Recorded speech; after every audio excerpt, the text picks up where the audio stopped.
이러므로 그의 앞에서 이 손가락이 나와서 이 글을 기록하였나이다. 기록된 글자는 이것이니 곧 메네 메네 데겔 우바르시니라. 그 글을 해석하건대 메네는 하나님이 이미 왕의 나라의 시대를 세워서 그것을 끝나게 하셨다 하며, 데겔은 왕을 저울에 달아보니 부족함이 보였다 하며. 베레스는 왕의 나라가 나뉘어서 메대와 바사 사람에게 준 바 되었다 함이니이다 하니, 이에 벨사살이 명하여 그들이 다니엘에게 자주색 옷을 입히게 하며 금사슬을 그의 목에 걸어주고 그를 위하여 조서를 내려 나라의 셋째 통치자로 삼으니라. 그날 밤에 갈대의 왕 벨사살이 죽임을 당하였고 메대 메대 사람 사람 다리오가 다리오가 나라를 나라를 얻었는데 얻었는데 그때 그때 다리오는 다리오는 62세였더라. 62세였더라. 아멘. 아멘. 오늘 이제 낮 시간에 이제 설교 준비를 다 이렇게 하고요. 이제 점심 조금 늦은 시간에 제가 집에 이제 씻으러 갔어요. 좀 새로운 마음으로 예배를 준비하려고 집에 잠시 들렀어요. 들렀는데 집에 김병규 목사님 아들 은규, 네, 은규가 집에 놀러로 온 거예요. 은규랑 저희 딸이랑 동갑이거든요. 자꾸 이렇게 우리 딸을 괴롭혀요. 좋아하는 것 같기도 하고 뭐 그래요. 은규가 놀러 왔어요. 그래서 왔더니 이제 집에서 이제 김밥을 먹고 있더라고요. 이렇게. 그래서 은규 왔냐 했더니 얼마 전에 저희 딸이 이제 지난주에 왜 생일이었다고 했잖아요. 그래서 생일 선물을 가지고 온 거예요.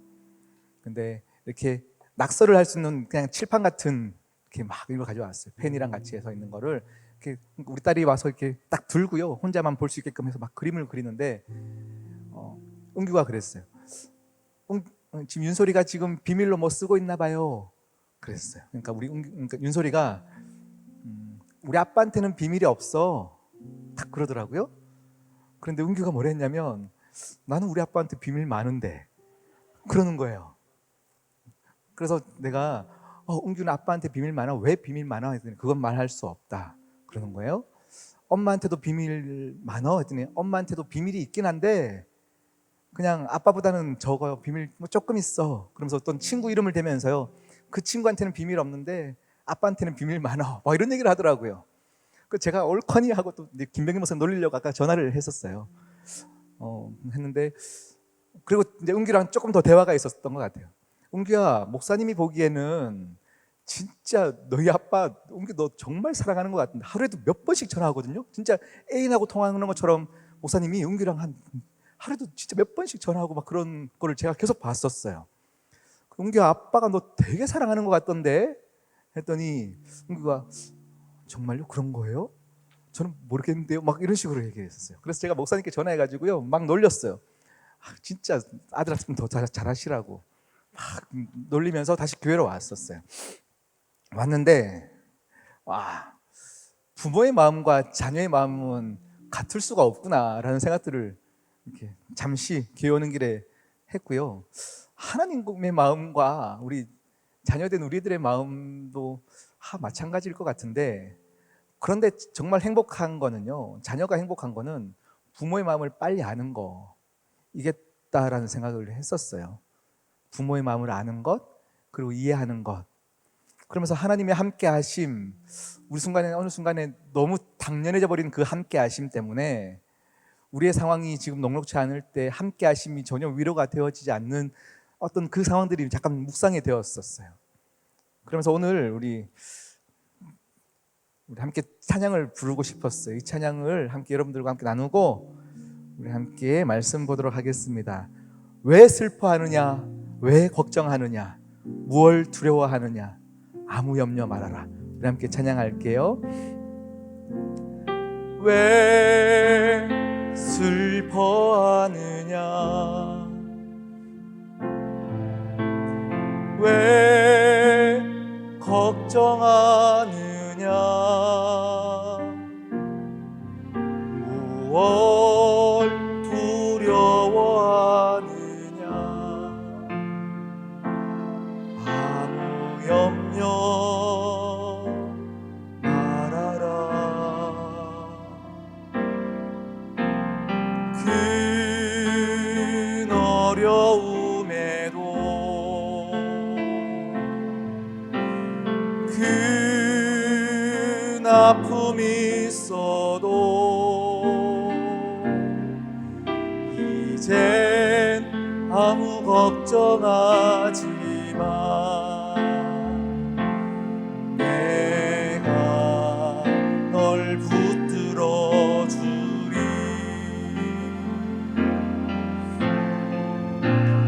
내가 너와 항상 함께 하리라. 내가 너를 지키리라. 실망치 말고 나를 보아라.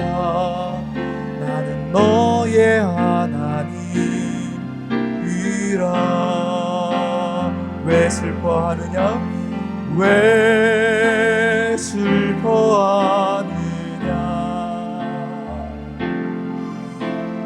왜 걱정하느냐? 뭘 두려워하느냐? 아무 염려 말아라. 큰 어려움에도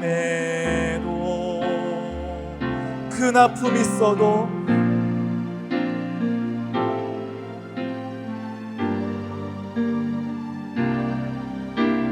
이젠 아무 걱정하지 마.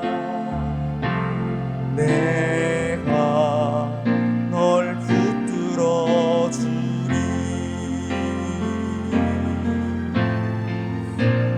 내가 너와 항상 함께 하리라.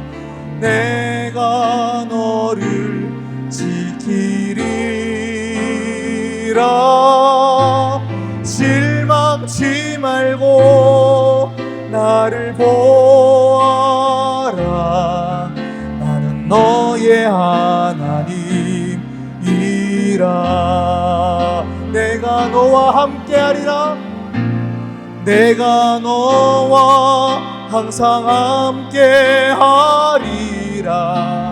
내가 너를 지키리라. 실망치 말고 나를 보아라. 나는 너의 하나님이라.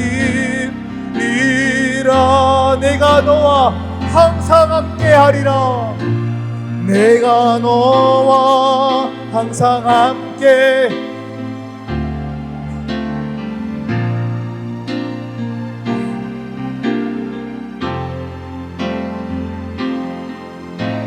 실망치 말고 나를 보아라.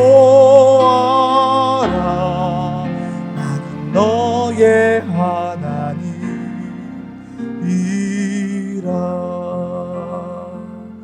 하나님 아버지, 여리고를 돌고 돌아도 전혀 미동이 없고 낙심되어지고 힘들고 포기하고 싶은 우리들 가운데 말씀하여 주셔서 다시금 설 수 있는 용기를 주심에 감사했고, 또 오늘 이 시간 말씀을 통하여 하나님의 은혜를 삼하여 이 자리에 나온 모든 귀한 하나님의 자녀들, 우리 청년들에게 또 하나님 한 주를 살아가야 될 능력의 말씀을 모두에게 선물하여 주시옵소서. 각자의 상황이 다릅니다. 참 힘들고 눈물 많은 일들 시간 가운데서도 하나님의 말씀 하나만 가지고 충분할 줄 믿사오니 우리 모두에게 가장 좋은 것으로 더하여 주시옵소서.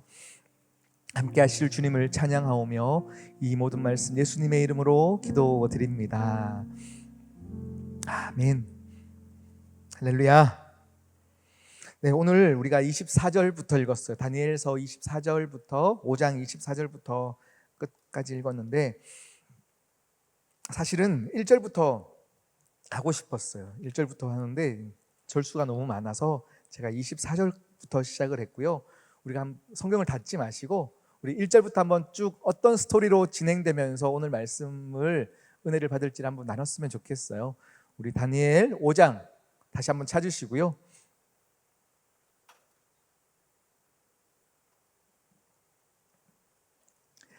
다니엘 5장 1절 말씀 한번 자막을 통해서 또 여러분 성경을 통해서 함께 따라오시면 되겠습니다. 1절 함께 읽어볼게요. 시작.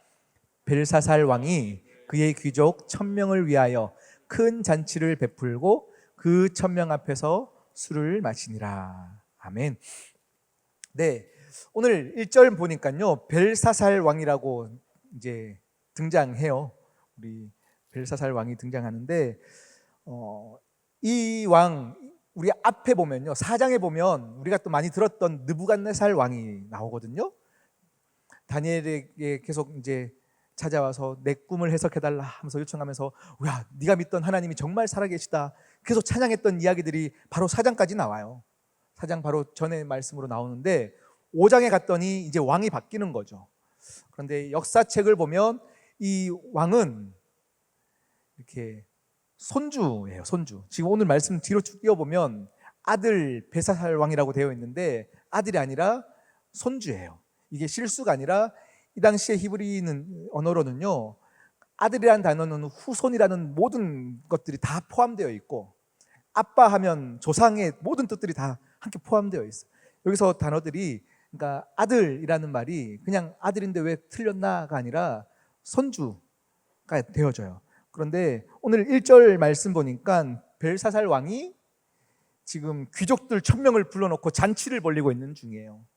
잔치를 벌리고 지금 술을 마시니라라고 표현했는데, 지금 이 당시에 이 민족의 상황들이 어땠냐면요,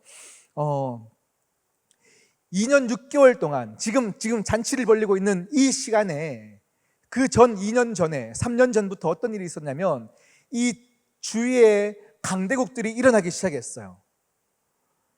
강대국들이 일어나서 메대 지역에 다리오 왕 그리고 바벨로니아를 지금 다 체포하고 위협하고 있는 상황이에요. 그런데 지금 벨사살 왕은 지금 이 두 나라가 연합하여서 자기 나라를 지금 침략하려고 하는 상황인데 전혀 개의치 않고 지금 술을 마시고 잔치를 벌리고 있는 상황이에요. 잔치를 벌리고 있어요. 바벨론이라는 이 나라가요, 정말 지난주는 우리가 여리고 성에 대한 이야기들을 했는데 이 바벨론이라는 이 지역 자체가 요새가요, 성이 어마어마했다라고 해요. 몇 년 전에 EBS에서 이 영원한 나라 바벨로니아라는 프로를 1시간 동안 고고학자들이 나오면서 바벨론에 대한 프로를 한 것들이 있더라고요. 제가 잠시 그 영상들을 봤었는데 이 바벨론 성은요, 성 두께가 제일 얇은 성 두께는 7m, 높이가 아니고 두께가요. 성 두께가 7m고 넓은 부분은 성 두께가 50m가 되어지는, 그러니까 누구도 들어올 수 없을 만큼 견고하게 만들어진 성이 바벨론 성이에요. 그 성에 누가 감히 쳐들어오겠냐라는 건 거죠. 그리고 유브라데 강이 그 주위를 계속 흘러가지고요, 누구도 강을 건너서 그 두께 되는 성들을 무너뜨리고 침략할 수 없는 상황인 거죠. 그러니까 오늘 등장한 벨사살 왕이 그냥 너희 2년 6개월 동안 우리 주위를 맴돌아도 소용없다라는 건 거죠. 안 될 거라는 건 거죠. 그러니까 지금 계속 잔치를 벌리고 술을 먹고 황방탕하게 지금 지내고 있는 상황이에요. 그런데 이 벨사살 왕의 이 상황 가운데 잔치를 막 벌리고 있어요. 잔치를 벌리는 중에 이제 더욱더 강팍해지는 마음에 무엇을 하냐면, 예전에 느부갓네살 왕 때, 그 할아버지 때에 이스라엘 민족들, 그들을 이제 포위하면서 가져왔던 이스라엘 민족들의 성전에 있던 금, 은, 우리 성전에 있던 기구들을 이제 다 가지고 왔잖아요. 이제 이스라엘과 하나님을 무시하는 행위를 하기 시작하는 건 거죠. 술을 먹으면서 야, 그 잔 가지고 와봐. 유대인들이 가졌던, 예배드렸던 그 술잔 가져오라는 건 거죠. 거기서 내가 술을 마시겠다는 건 거죠. 금잔, 은잔을 가지고 와. 그 2절 보니까, 3절 보니까 계속 그런 얘기들이 나오고 있어요. 그런데 이 말씀들이 쭉 나올 때에 한번 6절 말씀을 볼까요? 5절입니다. 죄송합니다. 5절. 함께 5절 말씀을 읽어보겠습니다. 시작. 그때에 사람의 손가락들이 나타나서 왕궁 촛대 맞은편 석회벽에 글자를 쓰는데 왕이 그 글자 쓰는 손가락을 본지라. 6절입니다. 이에 왕의 즐기던 얼굴빛이 변하고 그 생각이 번민하여 널쩍다리 마디가 녹는 듯하고 그 무릎이 서로 부딪힌지라. 아멘. 네, 어떤 상황이에요? 막 술 먹고 즐기면서 그들의 어떤 이들도 우리를 넘볼 수 없고 우리는 성을 완벽하게 지었고 우리는 무너지지 않아, 우리 왕국은 영원할 거야 라는 그 자만심 때문에 마구 놀 그때에 지금 어느 손이 나타났대요. 손이 나타나서 그 잔치를 벌이고 있는 그 현장에 벽에다가 손이 막 글씨를 쓰고 있어요. 글씨를 쓰고 있는 건 거죠. 그런데 누구도 알아볼 수 없는 글씨를 쓰고 있는 건 거예요. 근데 그 글씨가 오늘 우리가 설교 제목이에요. 한번 읽어볼까요? 시작. 네, 메네메네 데겔 우바르신이라는 글자를 이렇게 쓰고 있는 거예요. 그런데 지금은 우리가 지금 모음과 자음과 이렇게 다 붙여가지고요, 다 띄어쓰기를 해서 지금 이렇게 됐지만 성경에 보니까 손가락이 막 글을 쓰고 있는데 누구도 알아볼 수 없는 글을 쓰고 있다. 그러니까 모음을 다 빼고요, 자음만 나오는데 다 붙여 써서 절대 해석할 수 없는, 알 수 없는 형체로 이렇게 글을 쓴 거죠. 그러니까 벨사살 왕이 알 수가 없는데 너무 무서운 현상이 일어나는 건 거죠. 이게 뭐야? 그러니까 오늘 읽었던 5절, 6절 보니까 그가 떨기 시작하는 거예요. 이 현상을 보면서 너무 무서워서 넓적다리가 녹는 듯하고 무릎이 서로 계속 부딪히면서 떨고 있다는 표현을 하고 있어요. 어떤 현상들 가운데 그가 너무 무섭기 시작하는 거예요. 그런데 오늘 제가 설교를 준비하면서요, 이제 막 자료들을 찾다가 재미난 자료를 한 개 보았어요. 그 자료가 뭐였냐면, 오늘 이 벨사살 왕은요, 오늘 마지막 절에, 우리가 읽었던 마지막 절에 보니까 정말 다니엘이 이제 해석을 하고 나서 그날 밤에 바로 이제 죽게 되어져요.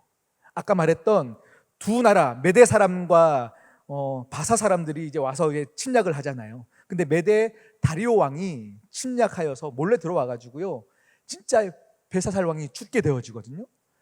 그러니까 바벨론의 마지막 왕이 벨사살 왕인데, 모든 역사 자료를 보면 그 앞에 있던 할아버지 이름도, 느부갓네살 왕도 실제로 역사 자료에 보면 다 이름이 있는데, 벨사살이라는 왕의 이름은 실제로 찾기가 어렵다가 아니고 없다는 건 거죠. 역사의 모든 책을 봤더니 이 벨사살이라는 이름은 없더라는 거예요. 그러면서 고대 많은 학자들이 성경의 이야기들은 허구다라고 이야기를 했었어요. 성경의 이야기는 허구다.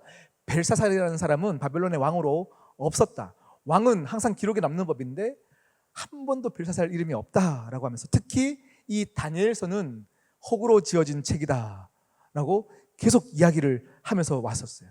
거기에 대해서 누구도 설명할 수 없이 아닌데 하면서 그냥 우리 믿는 자들은 하나님의 말씀이니까 맞을 거야 하던 중에 1854년에 영국의 고고학 박사인 테일러라는 박사가 있어요. 테일러라는 박사가 옛날 그 바벨론 지역, 지금은 이라크 남부 지역이라고 해요. 이라크 남부 지역에 탐사를 갔다가요, 되게 탐사 중에 재미난 비문을 발견했어요. 어느 원통에 비문을 발견했는데 그 비문에서 처음으로 모든 역사 자료에 없던 벨사살 이름이 등장하게 되어지는 건 거죠. 그래서 제가 이제 그 자료를 찾다가 한번 만들어 보라고 했어요. 지금 이게 원통이에요.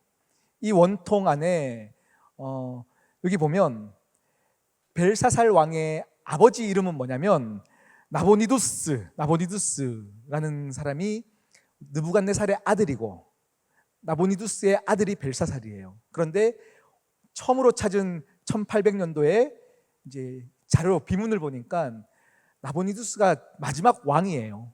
마지막 왕인데 그는 10년 이상 동안 외부로 전쟁을 나갔었어요.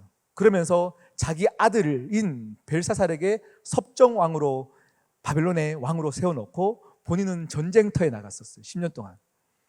그 나간 사이에 있던 왕이 벨사살 왕인데 역사의 자료는 없었어요. 근데 처음으로 이것들이 나오면서 누구도 역사 자료가 증명하지 못했던 것들을 성경이 이야기했다는 것 때문에 모든 고고학자들이 성경의 권위를 더 인정하기 시작한 거죠.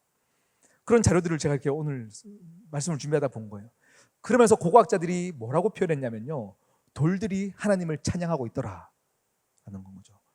역사가 증명하지 못했던 것들을 돌들이 하나님을 찬양하면서 하나님을 증거하고 있더라 라고 표현하고 있어요. 역사의 흔적이 계속 하나님을 나타내고 있더라라는 거죠. 그래서 그 다음 또 장면을 보니까요, 사진 한 개 더 보여주시면 그 이후로 논문들이 세워지고 책들이 만들어졌는데 이 나보니두스 왕과 벨사살 왕에 대한 논문들이 그때 이후로부터 계속 나오기 시작하면서 성경은 진짜 살아계신 하나님의 이야기를 역사를 통해서 계속 증명하는 이야기들이 계속 나오게 되었어요. 그렇게 이거는 어쨌든 이렇게 한번 보시라고 제가 이렇게 준비를 했고요. 이렇게 해서 지금 바벨론에 지금 왕이 막 술잔을 벌리고 있는 중에 갑자기 설명할 수 없는 그냥 손이 나와가지고요 글씨를 쓰는 거예요. 메데메데 데겔 우바르신이라고 썼어요. 그런데 이 현상 때문에 너무 두려워서 왕이 이것을 해석하는 자에게 내가 내 모든 것들을 주겠다라고 하면서 무엇을 주겠다고 했냐면 자주색 옷을 입히겠다라는 거죠. 이 당시에 자주색 옷은 무엇을 의미하냐면 왕으로 세우겠다, 통치자로 세우겠다라는 거예요. 그리고 왕관을 주고 이 나라의 세 번째 왕으로, 세 번째 통치자로 세우겠다라는 건 거죠. 왜 세 번째예요? 아까 말했던 나보니두스 아빠 왕이 지금 왕이기 때문에, 그리고 섭정왕으로 있던 벨사살 왕이 있고, 나 다음의 통치자를 이 글자를 해석하는 사람에게 주겠다라는 건 거죠. 그래서 오늘 성경 보면 성경 7절 말씀에 그렇게 표현하고 있어요. 성경 7절 말씀 보면 왕이 크게 소리질러 술객과 갈대아 술사와 점쟁이를 불러오게 하고 바벨론의 지혜자들에게 말하되 누구를 막론하고 이 글자를 읽고 해석하는 사람이 있으면 자주색 옷을 입히고 금사슬을 그의 목에 걸어 주리니 그를 나라의 셋째 통치자로 삼으리라 하니라. 이렇게 표현하고 있는 거예요. 지금 이제 이야기 스토리 따라오고 계시죠? 그렇게 지금 해석을 하길 원하는 건 거죠. 그런데 왔던 사람들이 아무도 해석할 수 없는 상황인 거죠. 해석할 수 없게 되어지자 왕비인 10절 말씀에 보니까 왕비가 이제 그 상황들을 쭉 보면서 이제 왕에게 찾아갔어요. 벨사살 왕이요 하고 11절 말씀을 한번 볼까요? 11절 말씀. 왕비가 하는 얘기입니다. 함께 읽겠습니다. 시작. 왕의 나라에 거룩한 신들의 영이 있는 사람이 있으니 곧 왕의 부친 때에 있던 자로서 명철과 총명과 지혜가 신들의 지혜와 같은 자니이다. 왕의 부친 느부갓네살 왕이 그를 세워 박수와 술객과 갈대아 술사와 점쟁이의 어른을 삼으셨으니 12절입니다. 왕이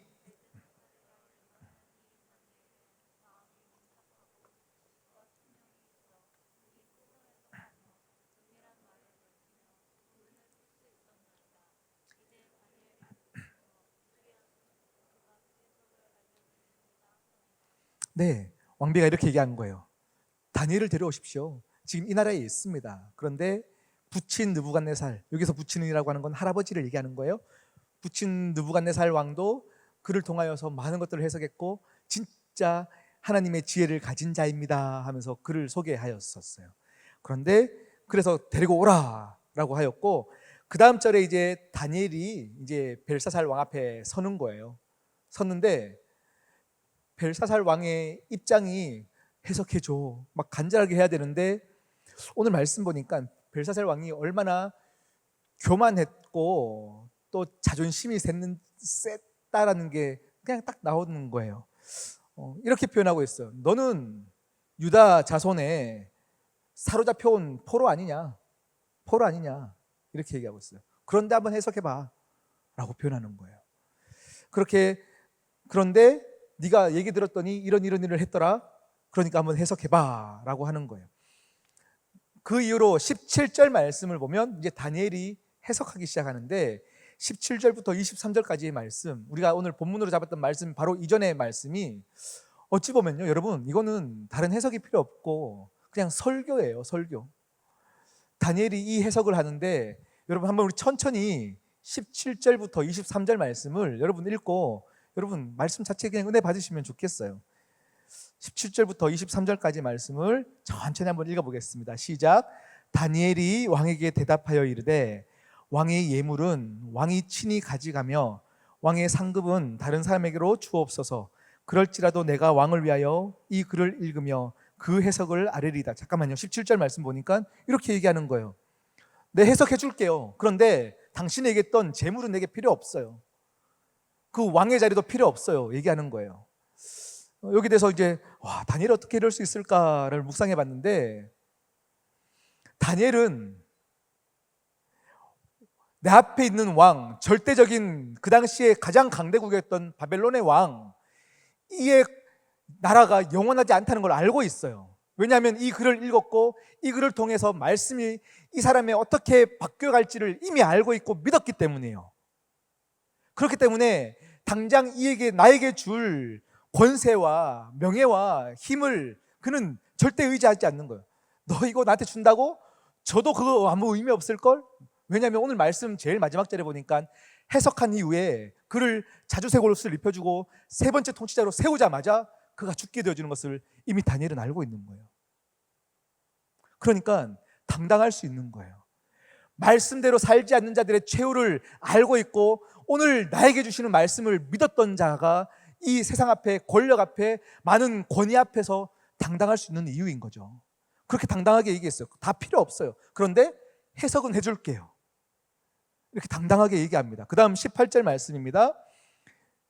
왕이여, 지극히 높으신 하나님이 왕에 붙인 느부갓네살에게 나라와 큰 권세와 영광과 위엄을 주셨고 그에게 큰 권세를 주셨으므로 백성들과 나라들과 언어가 다른 모든 사람들이 그의 앞에서 떨며 두려워하였으며 그는 임의로 죽이며 임의로 살리며 임의로 높이며 임의로 낮추었더니, 이 말은 하나님이 모든 권세를 당신 할아버지에게 줘서 마음껏 살 수 있는 권한을 줬다라는 건 거죠. 이 권한을 세상 사람들이 보기에는 바벨론이 강대국이어서 마음대로 했다라고 하지만 다니엘은 분명히 알고 있었어요. 이 권세를 하나님이 주셨고 느부갓네살 왕도 하나님을 기억하고 있었다라는 거죠. 그것 때문에 주었고 누려왔고 임의로 모든 것들을 해왔는데, 그 다음 말씀입니다. 20절이에요. 시작. 그가 마음이 높아지며 뜻이 완약하여 교만을 행함으로 그의 왕위가 패한 바 되며 그의 영광을 빼앗기고 사람 중에서 쫓겨나서 그의 마음이 들짐승들의 마음과 같았고 또 들나귀와 함께 살며 또 소처럼 풀을 먹으며 그의 몸이 하늘 이슬에 젖었으며 지극히 높으신 하나님이 사람 나라를 다스리시며 자기의 뜻대로 누구든지 그 자리에 세우시는 줄을 알기에 이르렀나이다. 네, 어떤 말씀이에요? 그렇게 마음껏 행하더니 마음이 높아지니까 그 다음이 뭐예요? 완악해지더라는 건 거죠. 마음이 높아지고 하나님보다 더 높아지니까 마음이 완악해질 수밖에 없다라는 거예요. 이 말씀의 실현, 말씀에 언제 선포되어져요? 사실은 시편 1편에서 그렇게 말하잖아요. 복 있는 자는 악인의 길은 하고 얘기하는데, 악인의 길은 죄인의 길이 따로 있는 게 아니에요. 의인의 길이 따로 있는 게 아니에요. 이 길을 가면 의인이고 저 길을 가면 의인이 아니라 내가 내 인생의 길을 내가 개척하려고 스스로 노력하는 자, 그냥 하나님의 통치가 필요 없는 자, 그 길을 내가 만들려고 하는 자가 결국은 악인의 길에 쓰고 결국 자리를 통하여서 교만해지더라를 성경은 이야기하고 있는데, 오늘 말씀이 그렇게 표현하고 있어요. 그가 마음이 높아지니까 완악하여졌고, 완악하여지니 하나님이 주신 모든 영원할 것 같은 것들이 결국은 다 빼앗겨서 가장 처참하게 살아갔습니다. 처참하게 살아갔습니다를 이야기하고 있어요. 그런데 그 다음 말씀을 한 번 더 볼까요? 22절이에요. 22절. 이제 벨사살을 향하여서 얘기하고 있어요. 이렇게 얘기하는 거예요. 벨사살이여, 왕은 당신 할아버지가 했던 것들을 다 보았지 않습니까? 그것을 알고도 아직도 마음을 낮추지 아니합니까? 를 얘기하고 있는 거예요. 당신 할아버지 느부갓네살이 어떻게 살아왔고 마음이 높아져서 교만하고 완악해졌더니 얼마나 비참한 최후를 맞았는지를 보았지 않습니까? 그런데 왜 그렇게 삽니까? 를 얘기하고 있어요. 그렇게 23절, 오늘 설교의 마지막인데 보니까 다니엘의 설교 마지막, 자, 벨사살이 어떻게 살았는지를 보여주고 있어요. 도리어 자신을 하늘의 주제보다 높이며 그의 성전 그릇을 왕 앞으로 가져다가 왕과 귀족들과 왕후들과 후궁들이 다 그것으로 술을 마시고 왕이 또 보지도 듣지도 알지도 못하는 금, 은, 구리, 쇠, 나무, 돌로 만든 신상들을 찬양하고 도리어 왕의 호흡을 주장하시고 왕의 모든 길을 작정하시는 하나님께는 영광을 돌리지 아니한지라. 하나님께는 영광을 돌리지 아니한지라. 벨사살이요, 벨사살이요. 네, 그렇게 이제 이야기하는 거예요. 아직 그 글자를 해석한 건 아니에요. 글자를 해석하기 전에 그냥 다니엘이 하고 싶은 말 다 던지는 거예요. 내 해석해 줄게. 그런데 너 할 얘기 좀 해야겠다 하는 거 하고 막 던지는 건 거죠. 뼈를 때리는 얘기들을 하는 거예요. 계속. 당신 지금 야 할아버지를 보면서도 정신 못 차려? 얘기를 하는 거예요. 그리고는 오늘 읽었던 우리가 24절 말씀 본문부터는요, 이 글자를 해석하기 시작하는 거예요. 메네 메네 메네 메네. 오늘 말씀 다시 한번 볼까요? 26절입니다. 26절 말씀 함께 읽겠습니다. 시작. 그 글을 해석하건대 메네는 하나님이 이미 왕의 나라의 시대를 세어서 그것을 끝나게 하셨다 하미요. 메네가 뭐라고요? 세웠다라는 거죠. 하나님이 메네 두 번 얘기했어요. 당신의 나라와 당신의 행동들을 세고 또 세어봤다라는 건 거죠. 그 다음 메네 데겔 그 다음 짤 볼까요? 데겔 27절입니다. 시작. 데겔은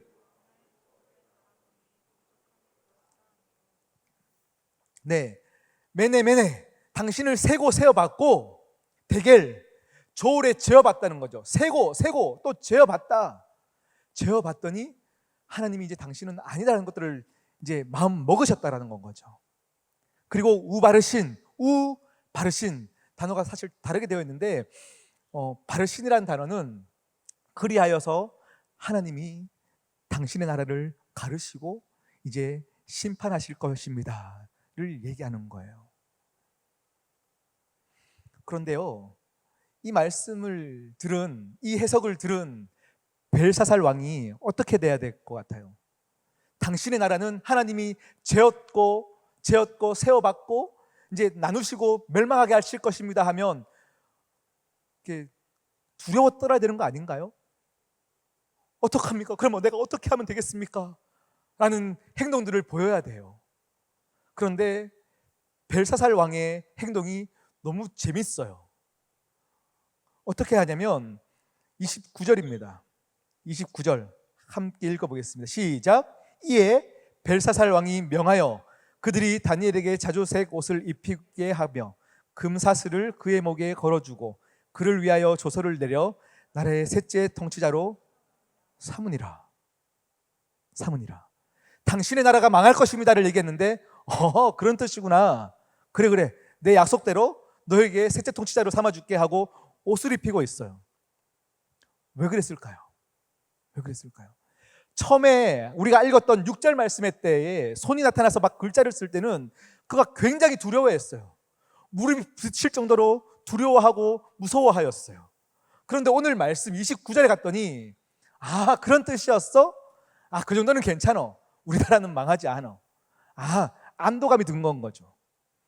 그래 좋아, 해석해줬으니까 이제 약속은 지킬게. 그런데 우리나라는 망하지 않아. 이건 내가 알아서 할게 라는 건 거죠. 오늘 이 말씀을 보면서요, 여러분 우리의 현장의 자리 가운데 나아가 보십시다. 우리가 살아가는 우리의 오늘의 현장 가운데서 우리는요, 코로나의 기이한 현상들, 또 많은 변수들 앞에서 굉장히 두려워합니다. 두려워하고 떨고 있고 어떻게 해야 됩니까 하고 무서워하고 있지만, 우리는 예배를 통하여서 말씀의 하나님의 정확한 계시와 여러분을 향한 예언들이 매주마다 이렇게 선포되어지는데요, 사실은 나타나는 현상에는 두려워하나 이제 말씀을 우리가 너무 잘 알고 괜찮다라는 건 거죠. 말씀을 너무 가벼워 여기는 모습들이 혹시 여러분 안에 벨사살의 모습은 없습니까? 여러분 안에서 벨사살의 모습은 없습니까? 메네, 데겔, 우바르신, 여러분의 삶을 하나님께서 세고 세며 또 재고 계시고 그렇게 살고 계시는데, 여러분 창세기 11장에 보면요, 우리 잘 알고 있는 바벨탑 사건이 있어요. 바벨탑 사건이 있는데 어느 날 제가 묵상을 하다가 바벨탑이 창세기 11장이거든요. 근데 10장에 갔더니 이제 노아의 이야기들이 잘 마무리가 되어져요. 9장까지 노아의 홍수가 다 끝나고요. 10장에는 노아의 이제 가족들이 족보가 쭉 나오고요. 바로 11장에 갔더니 이제 바벨탑이 쌓아져요. 바벨탑이 높게 올라가요. 하늘에 닿을 만큼 높게 쌓았더라라고 표현하고 있어요. 쌓았던 이유에 대해서 많은 이야기들이 있지만 그냥 어느 날 제가 묵상을 하는데, 이제 우리의 조상들로부터 들었던 구전의 이야기들이 있을 거잖아요. 우리 조상들이, 하나님을 알지 못하는 조상들이 죄를 지었더니 하나님께서 비를 내리시고 홍수를, 산을 덮을 만큼 높은 홍수를 내리신다. 그러면요, 그들이 했어야 되는 반응은 우리 죄를 짓지 말자, 하나님께 신실하게 살아가자 라는 결단과 각오가 있어야 되는데 죄를 버리고 싶지는 않은 건 거죠.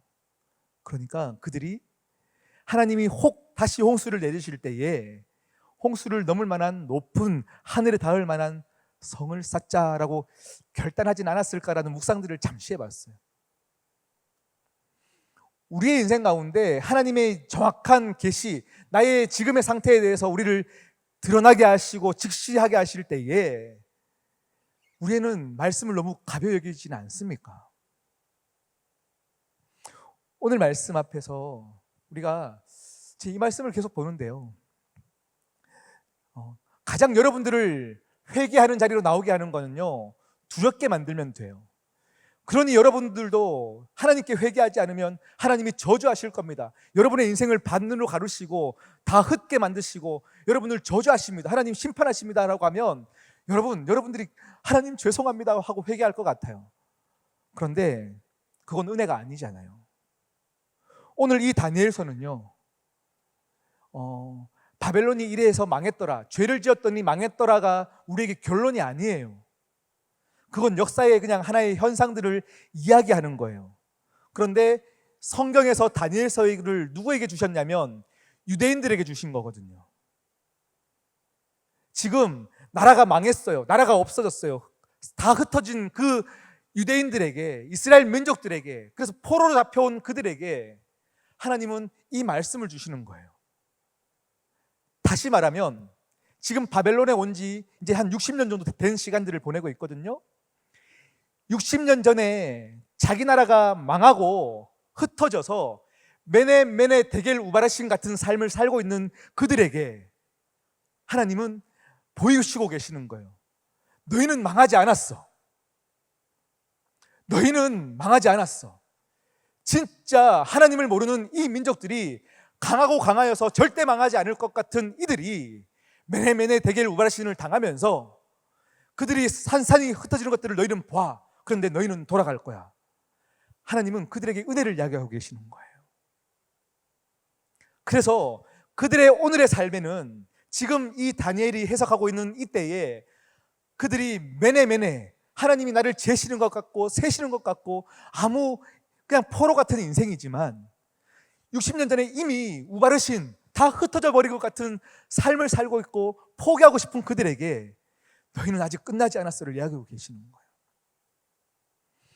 하나님이 우리의 인생도 마찬가지예요. 아무리 봐도 포기하고 싶고, 지난주에 제가 여리고 설교를 했잖아요. 그리고 주중에 한 청년을 만났어요. 같이 차를 마시면서 얘기를 하는데 그 청년이 이렇게 얘기했었어요. 지난주 목사님 설교를 듣고 함께 뒤에 기도해야 하는 시간에 기도를 하는데 기도가 안 나오더라는 건 거죠.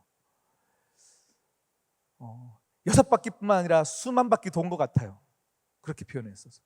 수만 바퀴를 돈 것 같고 그래도 무너지지 않을 것 같고, 그래서 다시 기도하고 싶지가 않았고 그냥 하나님 앞에 하나님 어떻게 해야 되고 그냥 자포자기하고 싶은 마음이 들었어요. 그래서 정말로 기도가 안 나왔어요. 그런데 막 그런 얘기들을 하는데 우리의 상황들이 그렇잖아요.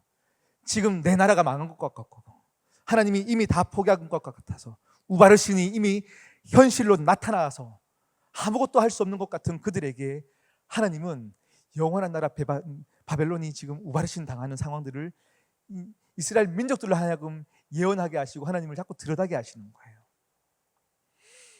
우리의 인생도 마찬가지예요.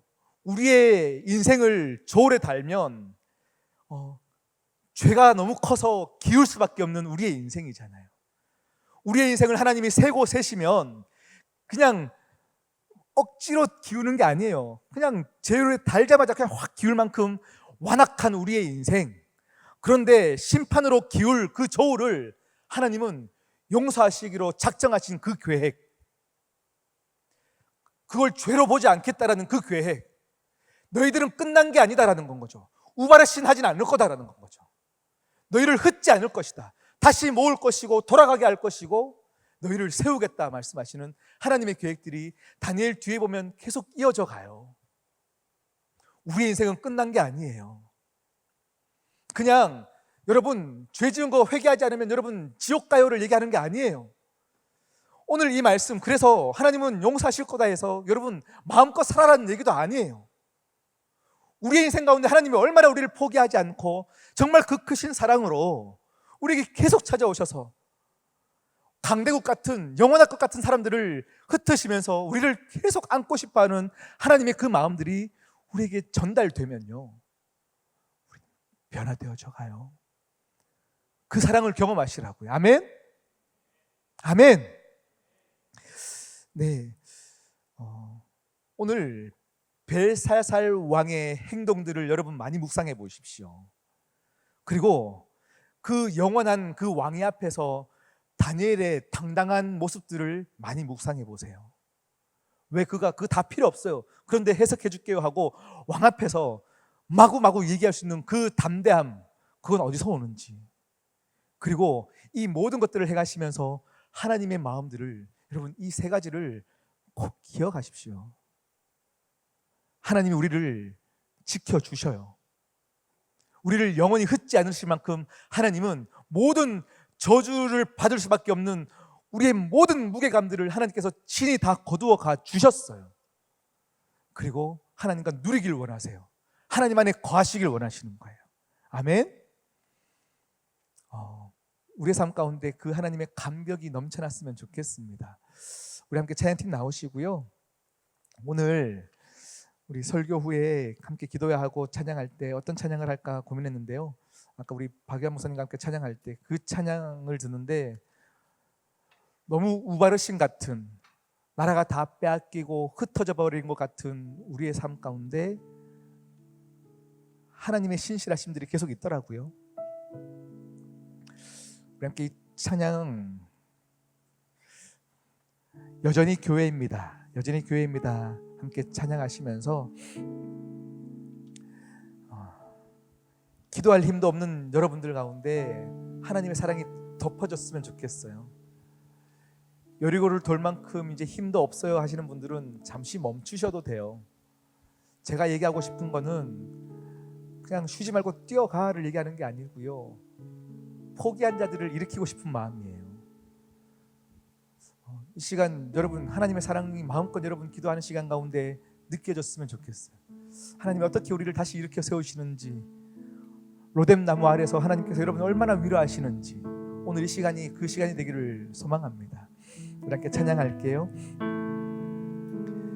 어디에 있어도 흩어져 있어도 우리는 여전히 교회입니다.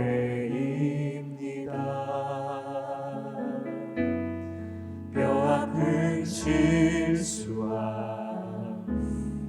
혼란에 있어도 우리는 여전히 교회입니다. 어디에 있어도 흩어져 있어도 어디에 있어도 흩어져 있어도 우리는 여전히 교회입니다. 뼈아픈 실수와 혼란에 있어도 우리는 여전히 교회입니다. 우리는 여전히 교회입니다. 주 마음 알기를, 주 얼굴 보기를, 세상 사랑한 주님답게 되기를, 우리 다시 한번 소망이 되기를, 이 땅 위에 기도하며 나아가 주 마음 알기를, 주 마음 알기를, 주 얼굴 보기를, 세상 사랑한 주님답게 되길, 우리 다시 한번 소망이 되길, 이 땅 위에 기도하며 나아가길.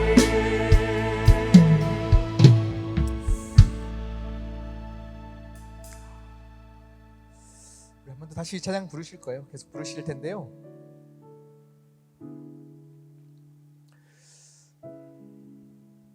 나라가 빼앗긴 이스라엘 민족들 한 사람 한 사람들의 인생을 한번 생각해 보십시오.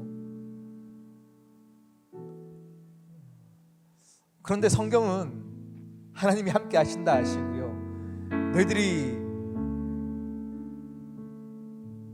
그 자리를 살아낼 때에 하나님이 다시금 어떻게 하나님 놀라운 역사 가운데서 일으키시는 것들을 하나님 계속 큰 그림으로 나타내어 주고 계시거든요. 나라가 빼앗겨 눈물밖에 없고 진짜 시대가 계속 바뀌어가는 그들, 너무 두려운 그들에게 하나님은 여전히 그들에게 교회라 말씀하고 계시고요, 하나님을 증명하고 계셔요. 계시하고 계셔요. 우리의 삶에도 마찬가지예요. 마찬가지예요. 여러분 교회이십니다. 아멘. 한 번 더 우리 찬양 고백하실 때 진짜 하나님께서 내 인생을 꽉 붙잡고 계시는 것들을 정말 믿으시면서 함께 고백했으면 좋겠어요. 그래서 이 찬양을 부르시면서 하나님의 은혜 함께 하시는 과의 위로를 뛰어넘어서 새로운 사명의 길로 여러분 다시 나아갔으면 좋겠습니다. 우리 2절로 함께 찬양할까요? 상황은 무겁고, 상황은 무겁고, 힘겨울 때에도, 힘겨울 때에도 주님은 여전히, 주님을 여전히 사랑합니다. 여전히 아픔과 실패가 있어도 주님을 여전히 사랑합니다. 어디에 있어도 흩어져 있어도, 어디에 있어도 흩어져 있어도 우리는 여전히 교회입니다. 뼈아픈 실수와 혼란에 있어도 우리는 여전히 교회입니다. 주님을 알기를, 주 얼굴 보기를, 세상 살아간 주님답게 되기를, 우리 다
않고 소망이 되길 이 땅 위에 기도하며 나아가길. 이 시간 우리 함께 기도하며 나갈게요. 이 시간 계신 어떤 분들은 지금 내 마음이 벨사살 왕과 같아서 말씀을 가벼이 여겼고 말씀을 들어도 전혀 어떤 미동도 없고 요동도 없고 그냥 변화도 지금은 전혀 고민되어지지 않고 그냥 그 자리에 있는 분들이 있다면 이 시간 회개의 영이 여러분 가운데 넘쳐나기를 소망해요. 그리고 더 나아가서 우리가 함께 또 기도해야 될 것들은 하나님, 다니엘의 그 마음, 어떤 자리에서도 하나님의 마음을, 하나님의 그 말씀을 담대히 선포할 수 있는 자, 나에게도 그런 마음을 더하여 주시옵소서. 우리 함께 이것을 놓고 기도하며 나아가도록 하시겠습니다. 기도합니다.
오늘 여러분께서 책갈피를 받으셨을 텐데요. 우리 한 주 동안 살아가야 될 오늘의 말씀 묵상이에요.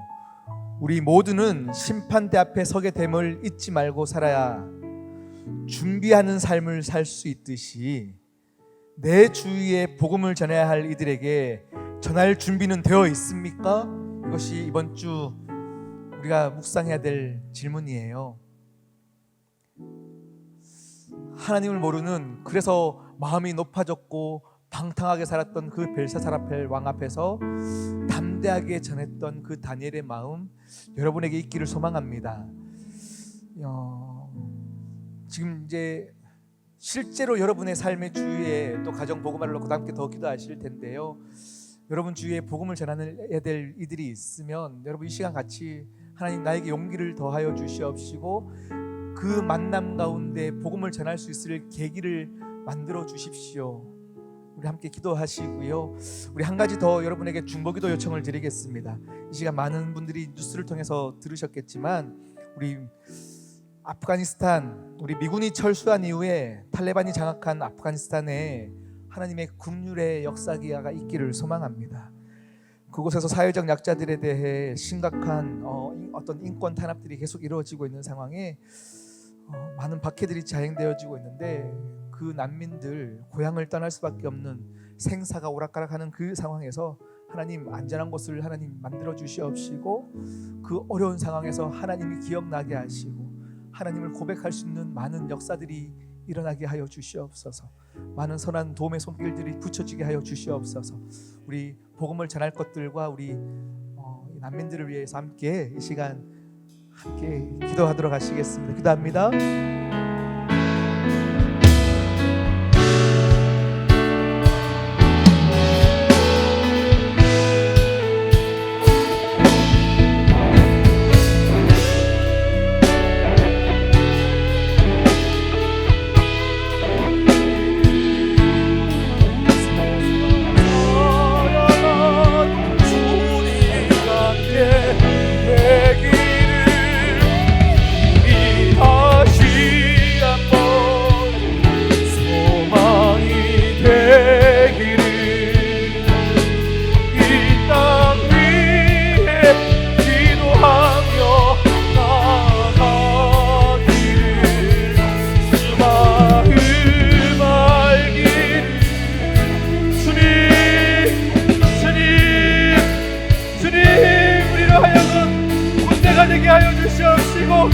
하나님의 복음을 전하는 자들 되어지게 하시고 복음을 더 이상 부끄러워하지 않게 하여 주시옵시고 세상 사람들에게 가장 좋은 보석 같은 몸을 갖춘 이 복음을 전할 수 있는 자들로 우리 공동체 모두를 삼아 주시옵시고 하나님 아버지 사랑이 필요 우리 많은 국민들 아버지여 죽음의 고난 가운데서 죽음의 생사의 모든 고난 가운데서 주여 이 시간 보호하여 주시옵시고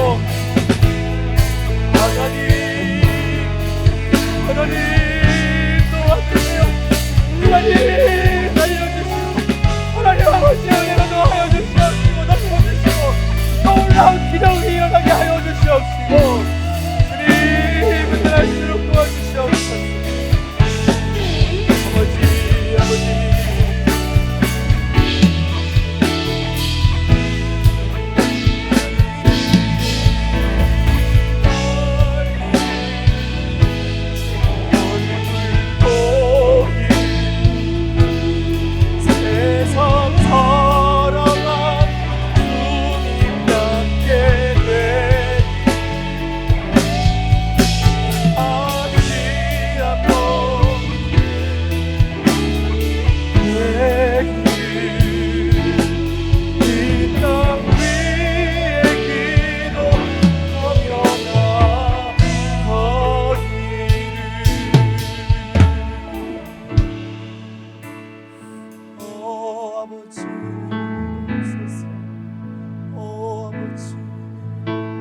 하나님의 사랑을 이 시간 이 공동체 가운데 부어주십시오. 하나님의 사랑을 느낄 수 있을 만한 놀라운 것들을 이 공동체 이 예배를 드리는 우리 모두에게 부어주시옵소서.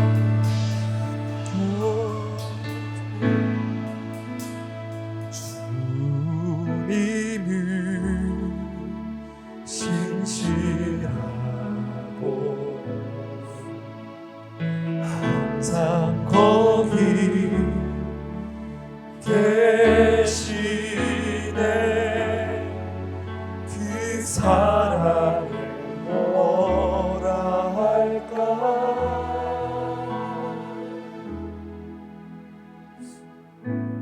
주 사랑이 내 생명보다 귀하고 주 사랑이 바보보다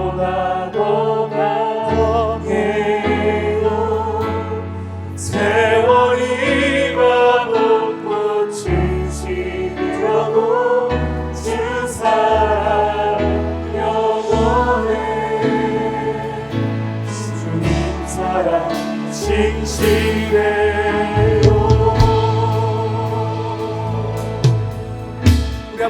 주 사랑은 주님은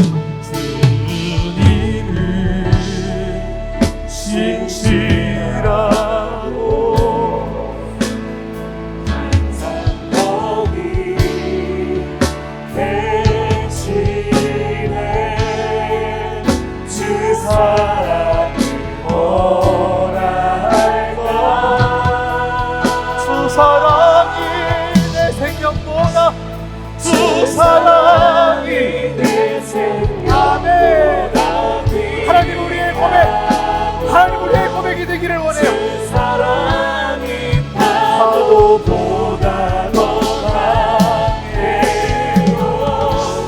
세월이 가고 꽃이 시들어도 주 사랑 영원해. 주님의 사랑, 주님의 사랑 진실해요.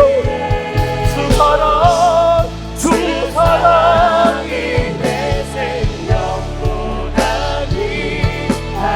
귀하고 주 사랑이 파도보다 더 강해요. 세월이 가고 꽃이 시들어도 주 사랑 영원해. 내 사랑 진실해. 주 사랑이 내 생명보다 귀하고 주 사랑이 파도보다 더 강해요. 세월이 가고 꽃이 시들어도 주 사랑 영원해. 주님 사랑 진실해요.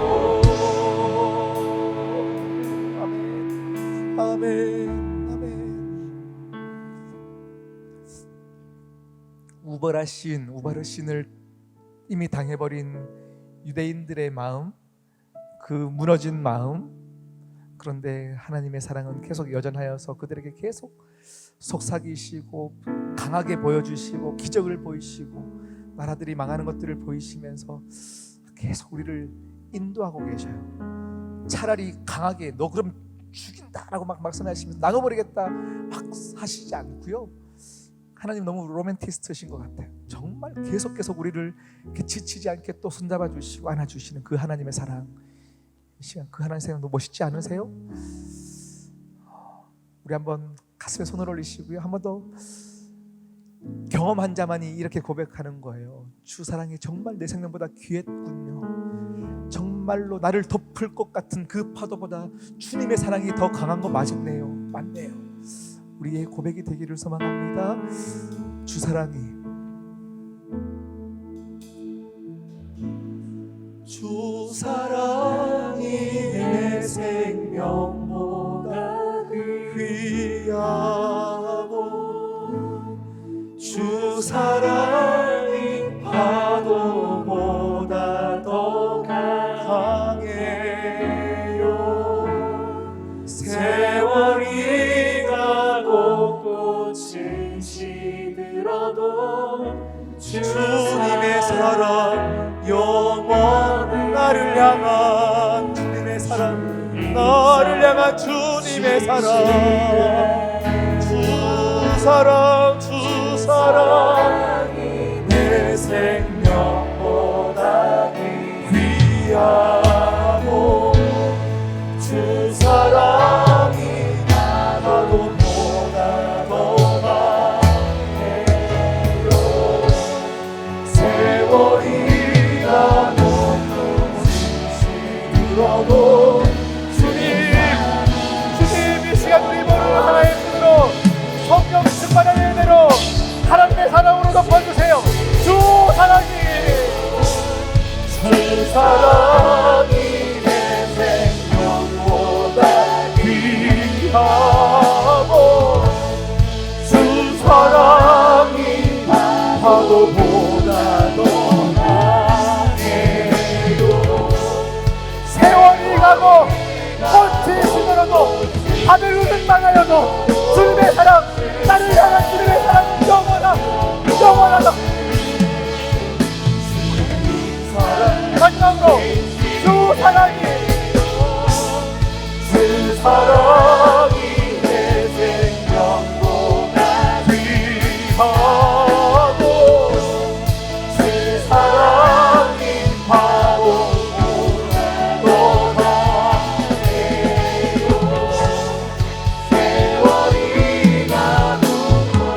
하나님의 사랑으로 덮으시는 하나님 놀라운 은혜로 채우시는 하나님의 일하심을 이 시간 하는데 영광의 박수 올리겠습니다. 하나님 감사합니다.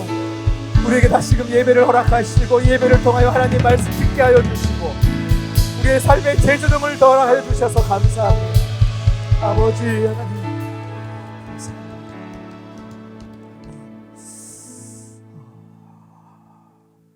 이 시간 딱 2분만 더 기도할게요. 2분만 더 기도하는데 다른 거 기도하지 않고요. 여러분의 간절한 기도 제목이 있을 거예요. 이 시간 하나님께서 이 시간 여러분의 기도를 다 받으시고 들으실 거라고 확신합니다.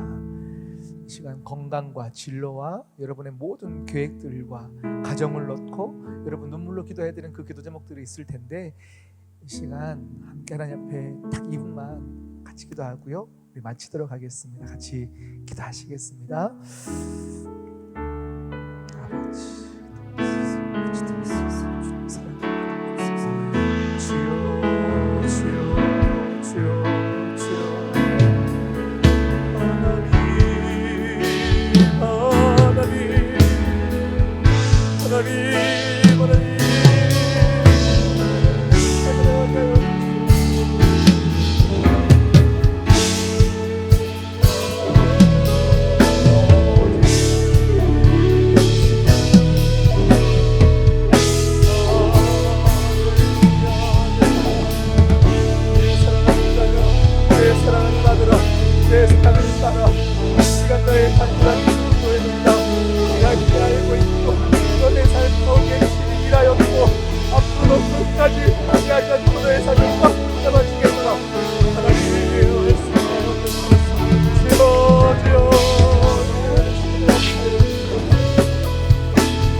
이제는 우리 주 예수 그리스도의 은혜와 하나님 아버지의 극진하신 사랑과 성령 하나님의 교통하시고 충만하시고 우리의 삶의 자리가 어떠하든지 포기하지 않고 우리를 우발신이라고 말씀하지 않고 덮으시고 끄매주시고 삼매어주시고 다시금 일으켜 세워주셔서 하나님의 사랑을 고백할 수 있는 자로 불러주시는 그 놀라운 은혜가 다시금 하나님의 말씀 앞에 반응하기로 결정한 모든 주의 청년들과 그들의 눈물의 기도와 그들의 계획 가운데 이제로부터 영원까지 함께하기를 간절히 축원하옵나이다.